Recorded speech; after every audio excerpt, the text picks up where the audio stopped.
Show me a sane man and I'll cure him for you.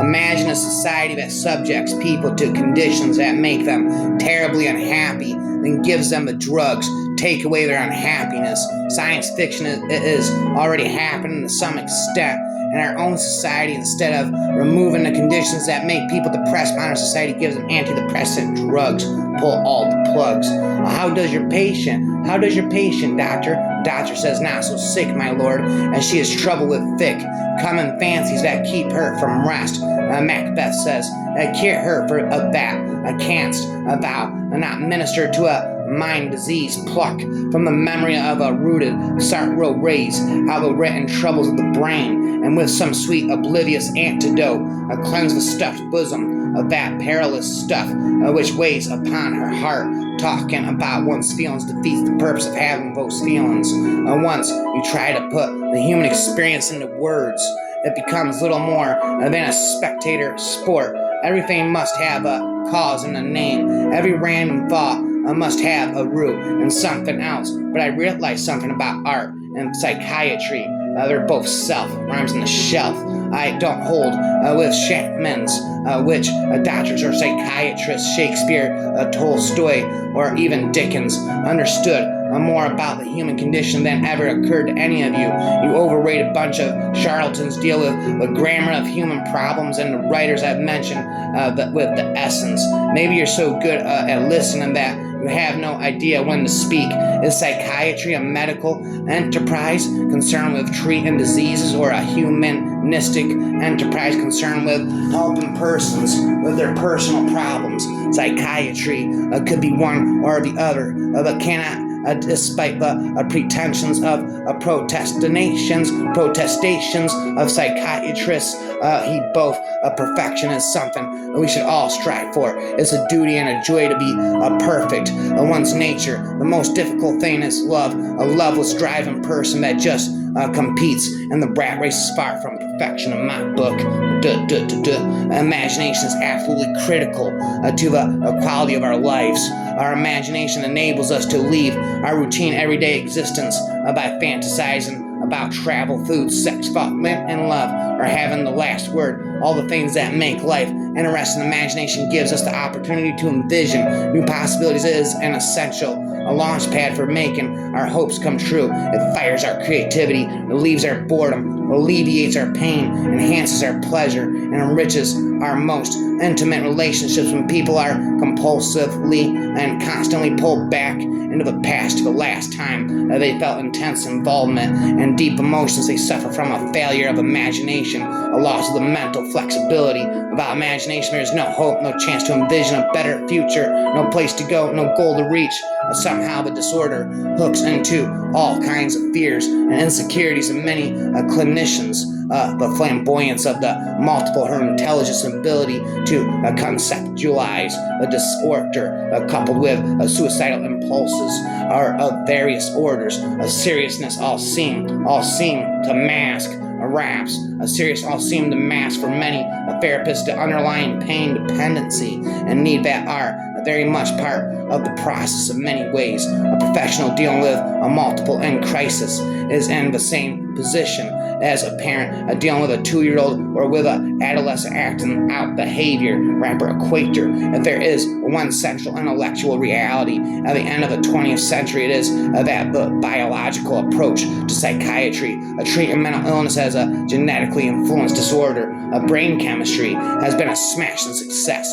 Freud's ideas, which dominated the history of psychiatry for the past half century, are now vanishing like the last snows of winter. Rapper forever. I thought part of the idea of having therapy was putting one in touch with his or her feelings, and don't give me all of that about transference and counter-transference and all that. I know what I feel, and it has nothing to do with all of that, and you also feel for me. And if you don't know that, when maybe it's you who needs to have therapy to gain better knowledge of yourself. I look at the therapist and I tell her I am the rhyme infinitist, slaying syllables never endingly into the abyss. Whenever I think of something, but can't think of what it was I was thinking of, I can't stop thinking until I think I'm thinking of it again. I think too much. Raps hush, the neural processes underlying that which we call creativity have nothing to do with rationality. This is to say, if we look at how the brain generates creativity, we will see that it is not a rational process at all.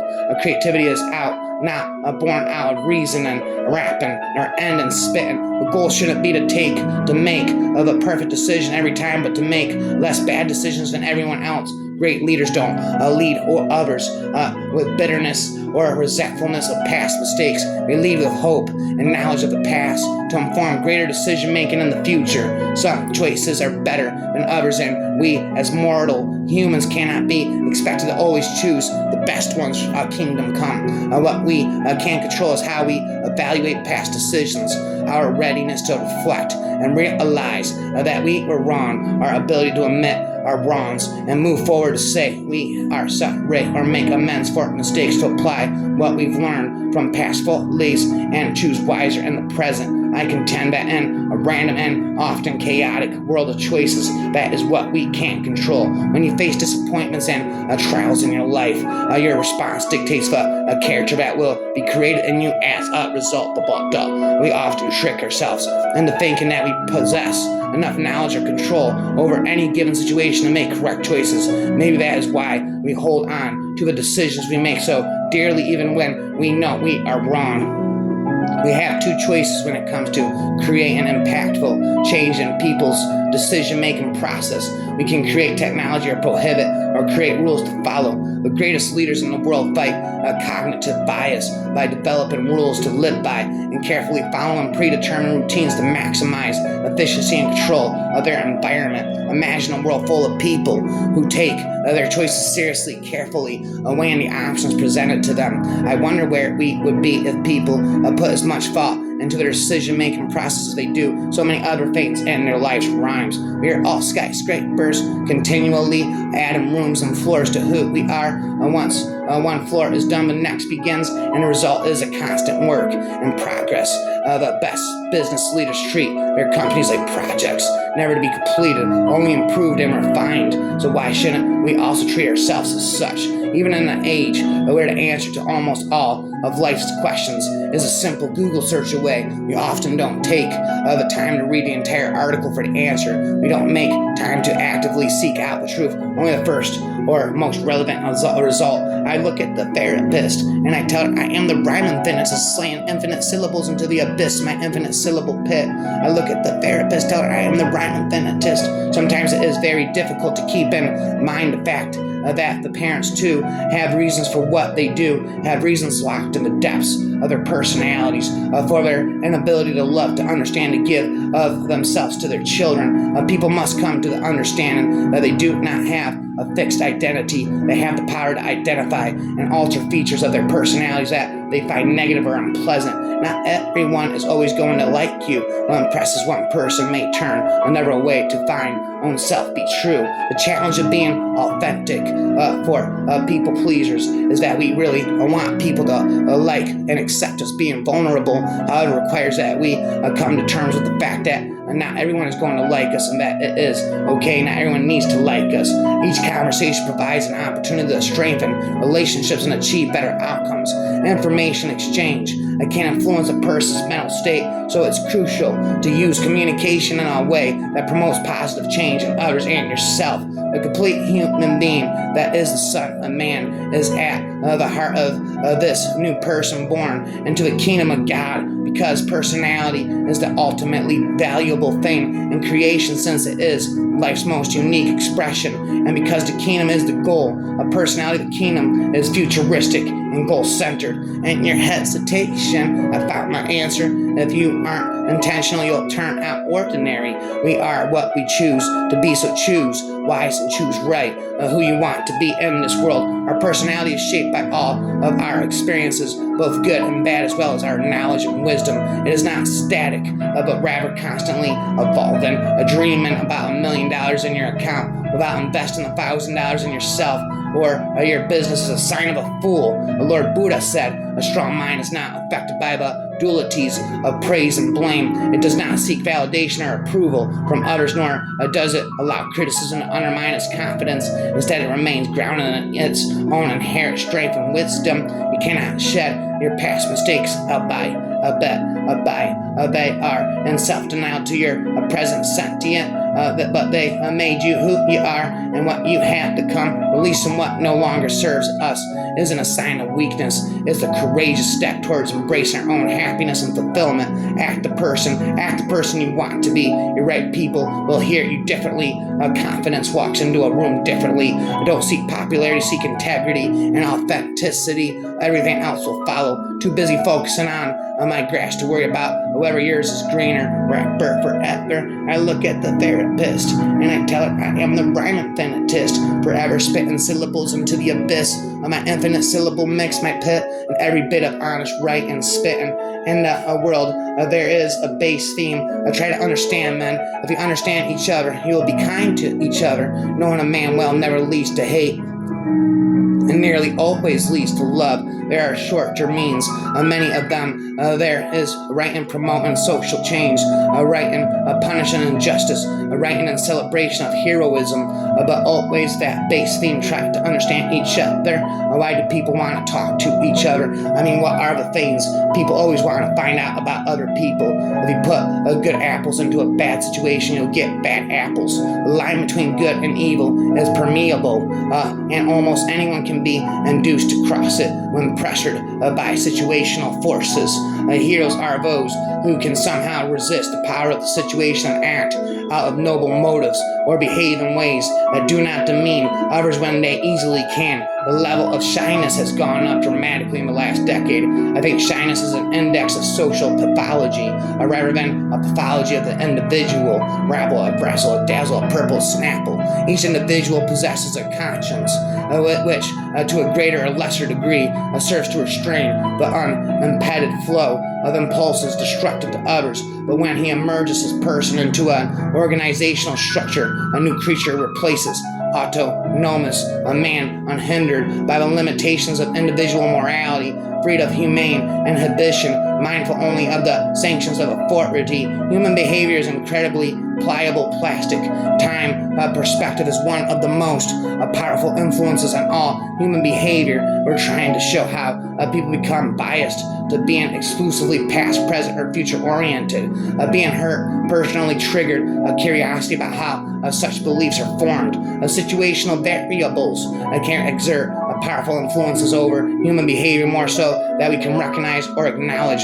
Although there are certain needs such as hunger, thirst, sex, which are common to man, those drives which make for the difference in man's characters, like love and hatred, the lust for power and the yearning for submission, the enjoyment of sensuous pleasure and the fear of it, are all products of the social process. The most beautiful as well as the most ugly inclinations of man are not part of a fixed and biologically given human nature, but result from the social process which creates man. In other words, society has not only a suppressive function, although it has that too, but it has also creative function. I look at the therapist and I tell her I am the rhyme infinitist, spitting syllables into the abyss of my infinite syllable pit, rhyming again and again. I said, I'm the spitting the therapist. I am the rhyme infinitist, I said. There's a spitting parables into the abyss of my infinite syllable pit.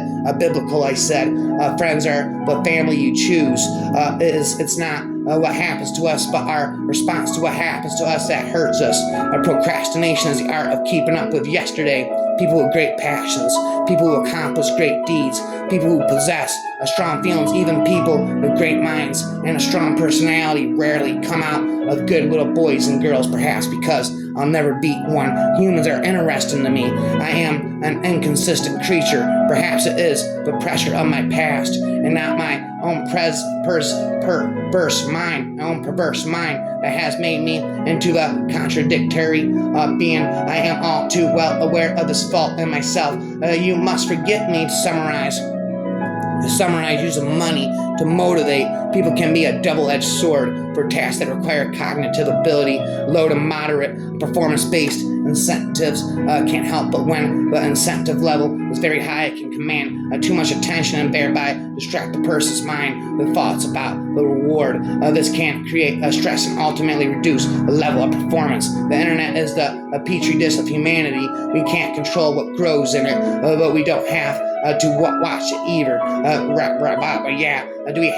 Do we all have monsters? Yes. Do we all have monsters? Yes. Why does God give us so many monsters? You want to know my theory? Sure. I think it's other people who give us monsters. Maybe God doesn't have anything to do with it. I rap it, I spit it. Anya looked upon and then admirably, having him as a partner in crime, if only on this one occasion, which she hoped would only be the start of something more. It was more revitalizing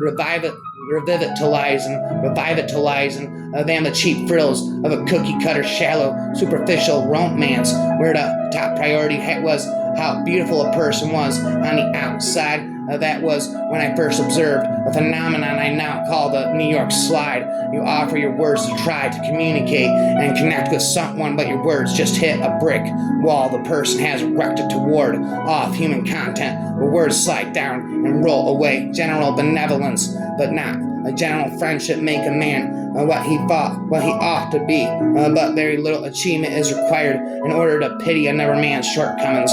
Since the war, we're the only intelligent species left. Since we're the only intelligent species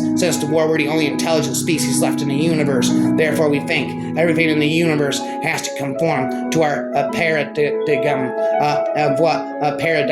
of what makes sense. Do you have any idea of how arrogant that view is and how little of the universe we base it? When scientists analyze people who appear to have tremendous self-control, it turns out those individuals aren't all that different from those who are struggling instead of disciplined people, are better at structuring their lives in a way that does not require heroic willpower and self-control. In other words, they spend less time in tempting situations. The people with the best self-control are typically the ones who need to use it the least. It's easier to practice self-restraint when you don't have to use it very often. Rapping, I spit it. The crime of suicide lies rather in its disregard for the feelings of those whom we leave behind. When examining evidence relevant to a given belief, people are inclined to see what they expect to see and conclude what they expect to conclude. Information that is consistent with our pre-existing beliefs is often accepted at face value, whereas evidence that contradicts them is critically scrutinized and discounted. Our beliefs may thus be less responsive than they should to the implications of new information. People always prefer black and white over shades of gray, and so there will always be the temptation to hold overly simplified beliefs and to hold them with excessive confidence. What we believe in is heavily influenced by what we think others believe.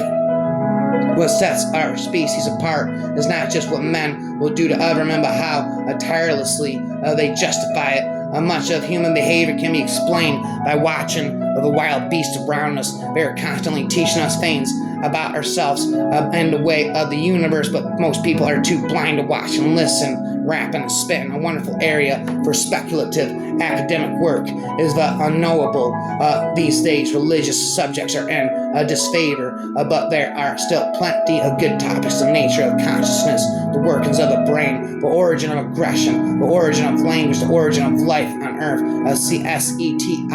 S-E-T-I, set die in life on other worlds. This is all great stuff, wonderful stuff. You can't argue interminably, but it can't be contradicted because nobody knows the answer to any of these topics. Rap it, I spit it, I flop it. We humans seem to be extremely good at generating ideas, theories, and explanations that have the ring of plausibility. We may be relatively deficient, however, in evaluating and testing our ideas once they are formed. For desired conclusions, we ask ourselves, can I believe this before unpalatable inevitable conclusions we ask, must I believe this? And when we do cross paths with people whose beliefs and attitudes conflict with our own, we are rarely challenged. People who discriminate doesn't understand that they are a stranger to others. Idiot people like Angel Della Porte who look for a supernatural reason for ordinary events. Those people drive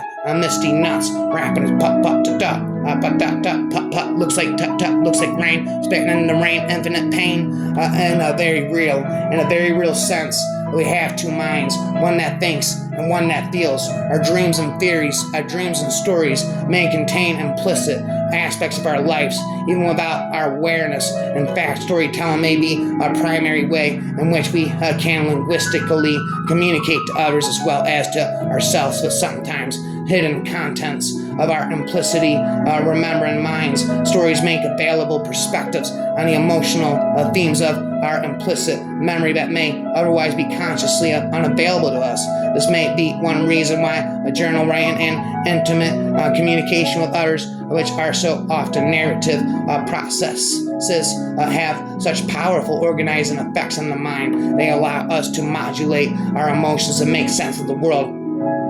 Each of us needs periods in which our minds can focus inwardly. Solitude is an essential experience for the mind to organize its own processes and create an internal state of resonance. In such a state, the self is able to alter its constraints by directly reducing the input from interactions with others.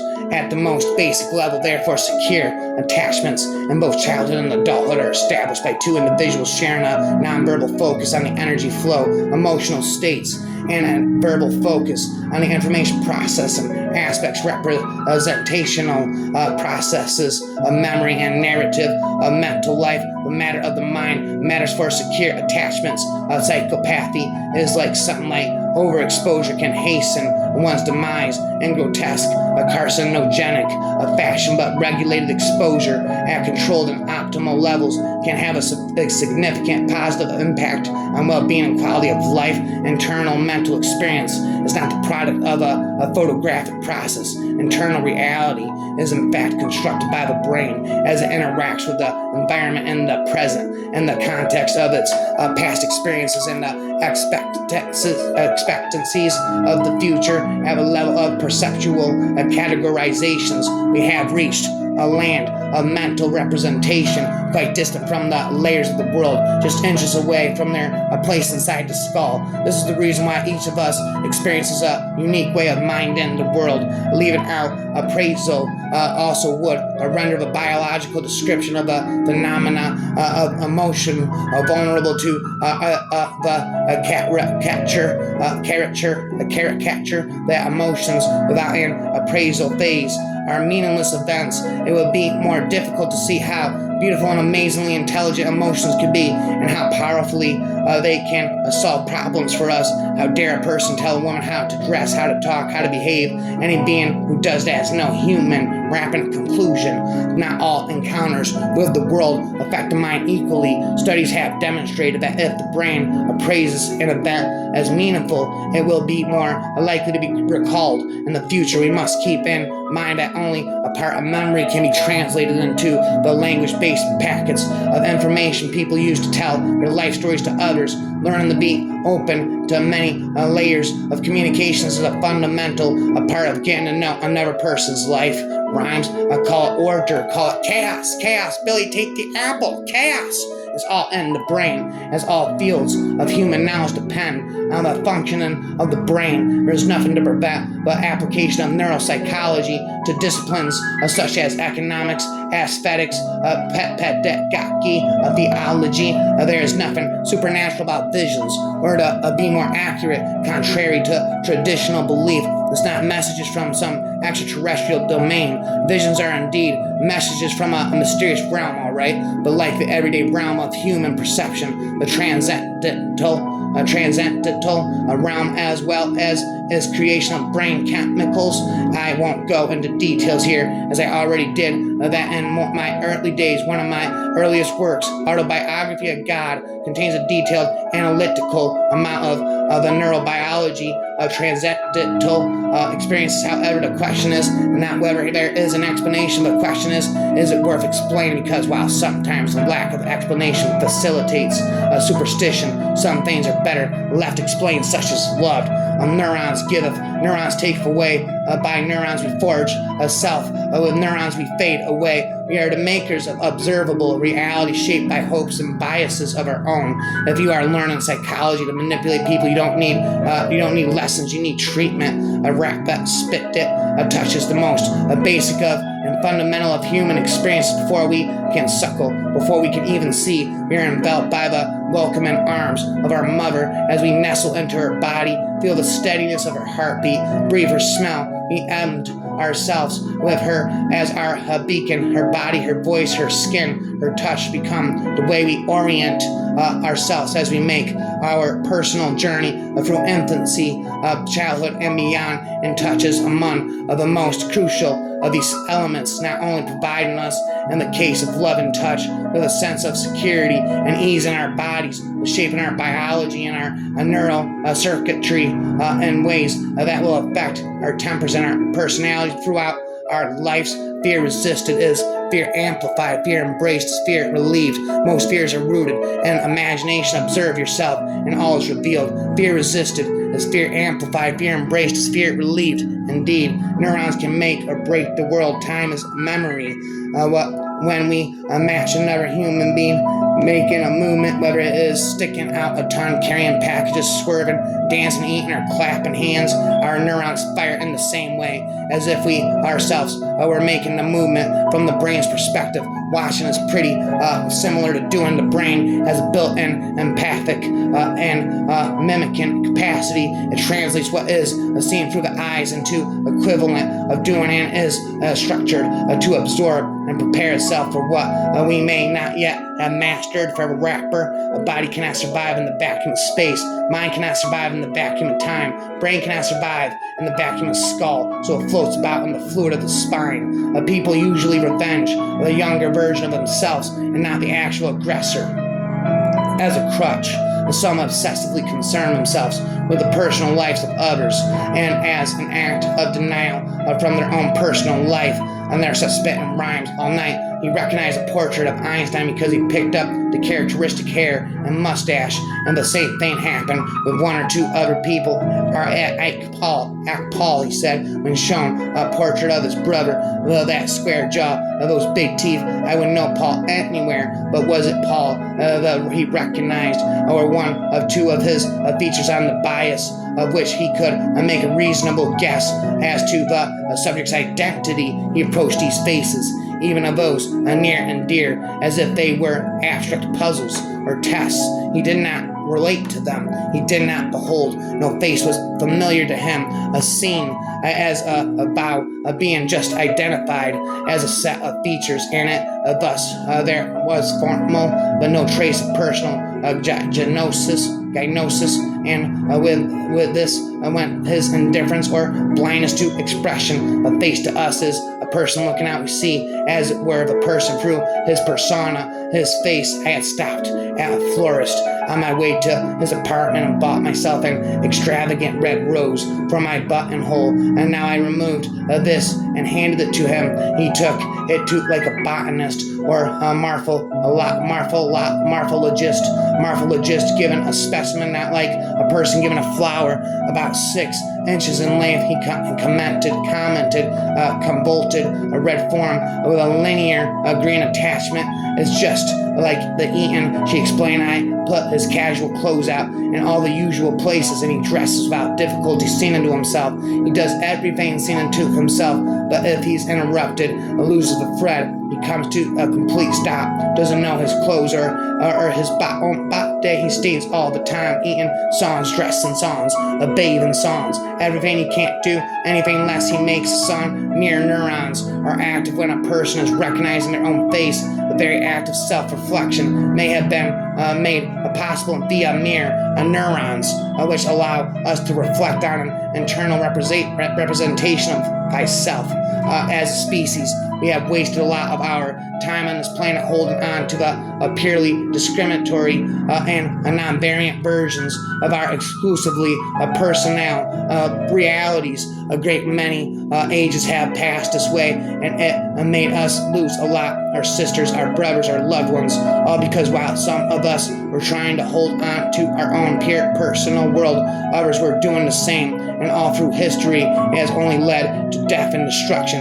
And after all this, if we still can't wholeheartedly embrace the beauty and the magnificence of a diversity, then I am sad to say that we don't deserve to call ourselves human. Come to that conclusion. The brain is not idle, passively receiving information, but produces perceptual expectations, influencing how sensory information ultimately interpreted. There's a spitting, rapping, influence it. I'm intoxicated. There's a rapping, I said. If you ever find yourself in the wrong story, leave. Perhaps the greatest faculty our mind possesses, and the ability to cope with pain and deranged. A wonderful fact to reflect upon, that every human creature is constituted to be that profound secret and mystery to each other, every other. I don't know what's worse, to know what you are and be happier, to become what you've always wanted to be and feel alone. I know enough to know that no woman should ever marry a man who hated his mother, rapper forever.